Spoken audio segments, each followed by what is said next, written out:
What is going on, everyone? It's Badger here, and oh boy, I just got finished with Echo. I did it all in one go. Fast forwarded through the beginning. Skip the recaps. No end credits. Just the meat. 3 hours and 15 minutes. Tired, boss. I'm tired. It was more or less what we were expecting. There's a reason that they didn't lift the review embargo until a couple of hours beforehand, and there's a reason they released it all at once. First and foremost, this clearly is not made for me. This is not my representation. Spoilers to anyone, but I'm not a 5'6" Native American, deaf, missing a leg woman. So if you are a 5'6" Native American, missing a leg, deaf woman, that this is the show for you. Trust me, this is right up your alley.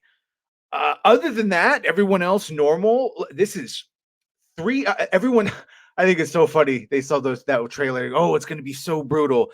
There's no brutality in this show. There's nothing brutal. There's the violence is laughable, even compared to the Daredevil Netflix, which is what the main comparison would be. I guess this is if you're a complete pussy, this is what brutal and violent is to you, and good. Guess this is MCU's version of violence.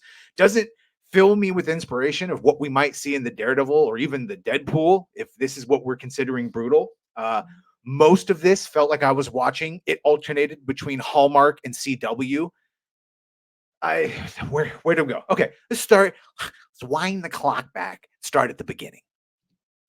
We open with basically the first episode is more or less Hawkeye from Maya's point of view, Echo's point of view, summing up how her father used to work for Kingpin. Her father's killed by Kingpin. She thinks it's Jeremy Renner's Ronin who it ends. He lets him know, no, no, no, it's actually Kingpin. And that was the whole end of Hawkeye, where she shoots Kingpin in the face and thinks he's dead.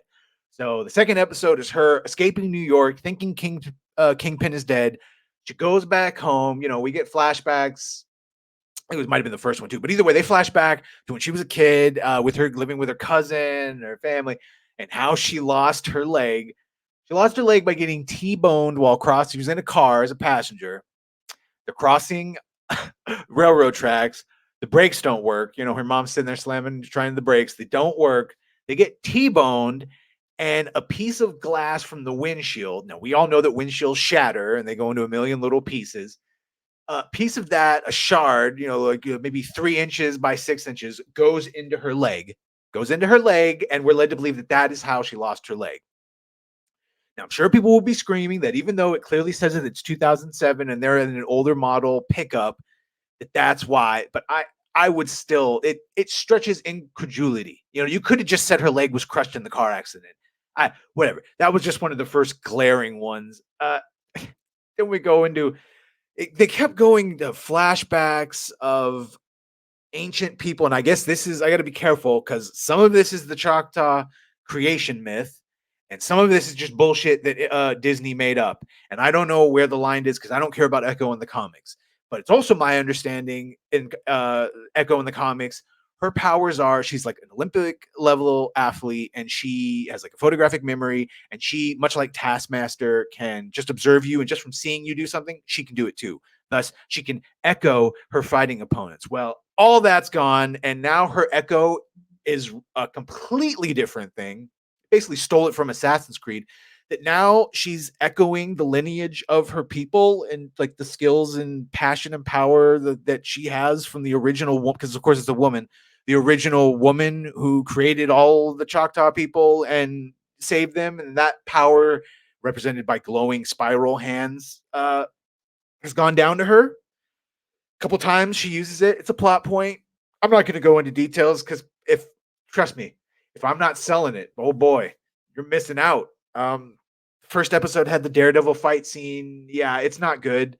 She gets hits on Daredevil. She shouldn't. But again, she could have been manhandling him. So at least he basically she's there for working for the Kingpin, cleaning house, and Daredevil was watching the warehouse, was about to move on it. So she interrupted him by killing the guys that he was going to arrest. I It's just depressing. The odd thing is somewhere in the 3 hour and 15 minutes, and you'll have to forgive me, my brain is still soup. Maybe I'll do another more focused review later. We'll talk about it on the wrap up for sure on Friday with Mr. Tech Wrap. But somewhere in this 3 hour and 15-minute mess, there was a good hour and a half, could have been a good hour and a half revenge of Maya going after Kingpin. But it just no, filled with intersectional feminism. God, so many stereotypes on every end. Every white person here was a stereotype, either a redneck hick or a bougie upper class couple. That they made that same joke they make in every Native American movie where a Native American pretends to be spiritual, like they're selling something to the stupid white people. Uh, I've seen it in several movies, so I just, uh, yeah, I again, clearly not my representation or not aimed at me at all.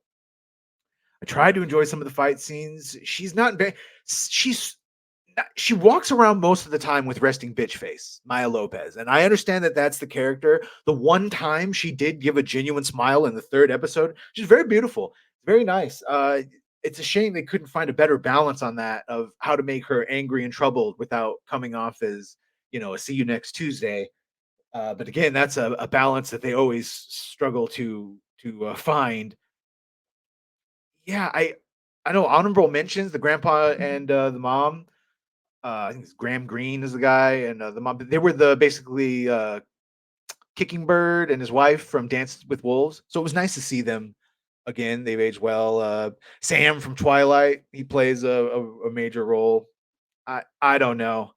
I could go into more detail, but honestly, let's be honest. You're not going to watch this. You're going to go on YouTube and you're going to watch the Daredevil scene and you're going to go watch the Kingpin scene. And yeah, he's embarrassed.